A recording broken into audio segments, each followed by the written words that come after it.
देश भर में आज विजयदशमी धूमधाम से मनाई जा रही है। जगह जगह रामलीला हो रही है। भगवान राम के जन्म से लेकर लंका फतेह तक का मंचन किया जा चुका है। आज रावण, मेघनाद और कुंभकर्ण दहन होगा। रामलीला में दिखाए गए तमाम प्रसंगों से हमें रूबरू हम आपको करवाने जा रहे हैं, क्योंकि कई बार ऐसा होता है कि मंचन से हमें ऐसी जानकारियां भी मिलती हैं जिन्हें हम जानते ही नहीं हैं। और ऐसी ही एक जानकारी रावण के जन्म को लेकर है। हालांकि रामलीला में इसका मंचन नहीं होता है, लेकिन रामायण में इसका वर्णन जरूर है। अब सवाल ये है कि आखिर रावण जन्म को लेकर हम कितना जानते हैं। ब्राह्मण पुत्र होकर भी रावण में कैसे आए राक्षस वाले गुण, और कौन से श्राप बने रावण जन्म के रहस्य। राक्षस कुल की कैकसी कैसी बनी रावण के पिता महर्षि विश्रवा की पत्नी। आइए आपको इन सवालों के जवाब देते हैं। ये तो हम सभी जानते हैं कि रावण लंका का राजा था और युद्ध में श्री राम ने उसका वध किया था, लेकिन आपको ये बता दें कि लंकापति रावण महाज्ञानी पंडित था। रावण के अंदर सत्य, रज और तम तीनों ही गुण विद्वान थे। उनमें से तमोगुण सबसे अधिक और सत्य गुण सबसे कम था।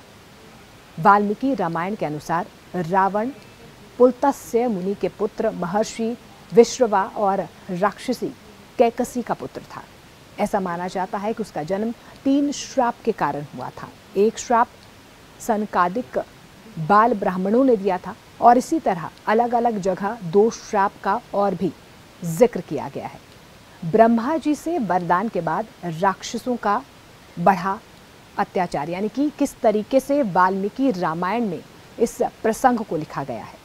वाल्मीकि रामायण के अनुसार पौराणिक काल में माली, सुमाली और मलेवन नाम के 3 क्रूर दैत्य भाई हुआ करते थे।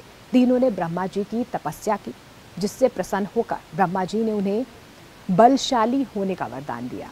वरदान मिलते ही तीनों स्वर्गलोक, पृथ्वी लोक और पाताल लोक में देवताओं सहित ऋषि मुनियों और मनुष्यों पर अत्याचार करने लगे।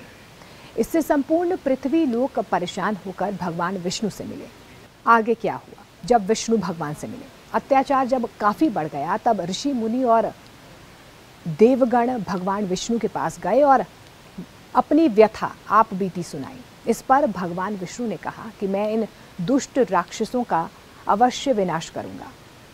ये बात तब माली, सुमाली और मलेवन ने सुनी, तो उन्होंने अपनी सेना लेकर वो इंद्रलोक पर उन्होंने आक्रमण कर दिया। इसके आगे क्या हुआ? इसके आगे ये हुआ कि राक्षसों का अत्याचार देखकर भगवान विष्णु इंद्रलोक आकर राक्षसों का नरसंहार करने लगे। रण क्षेत्र में उनके आने के कुछ क्षण के बाद ही सेनापति माली सहित बहुत से राक्षस मारे गए और शेष लंका की ओर भाग गए। जो बचे थे वो लंका की तरफ भाग गए। उसके बाद जो बचे थे वो राक्षस सुमाली के नेतृत्व में लंका को त्याग कर पाताल में बस गए। बहुत दिनों तक सुमाली और मलेवन परिवार के साथ पाताल में वो छिपे रहे। इसके बाद क्या हुआ? देवताओं पर विजय पाने के लिए किस तरीके से बेटी को मोहरा बनाया गया, इस प्रसंग का विवरण किस तरीके से किया गया है, ये आपको बता देते हैं। सुमाली और मलेवन ने एक दिन सोचा कि हम राक्षसों को देवताओं के भय से यहाँ पर कितने दिनों तक छुपा कर रहेंगे। ऐसे में कौन सा उपाय किया गया जिससे देवताओं पर विजय प्राप्त की जाए। कुछ क्षण के बाद, कुछ देर के बाद उसे कुबेर का ध्यान आया।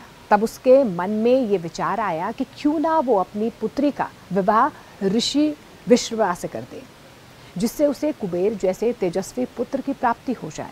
इस पर सुमाली अपनी पुत्री कैकसी के पास पहुंचा और बोला, हे पुत्री, तुम विवाह के योग्य हो चुकी हो, परंतु मेरे भय की वजह से कोई तुम्हारा हाथ मांगने मेरे पास नहीं आता है। इसीलिए राक्षस वंश के कल्याण के लिए मैं चाहता हूँ कि तुम परम पराक्रमी महर्षि विश्रवा से जाकर विवाह कर लो।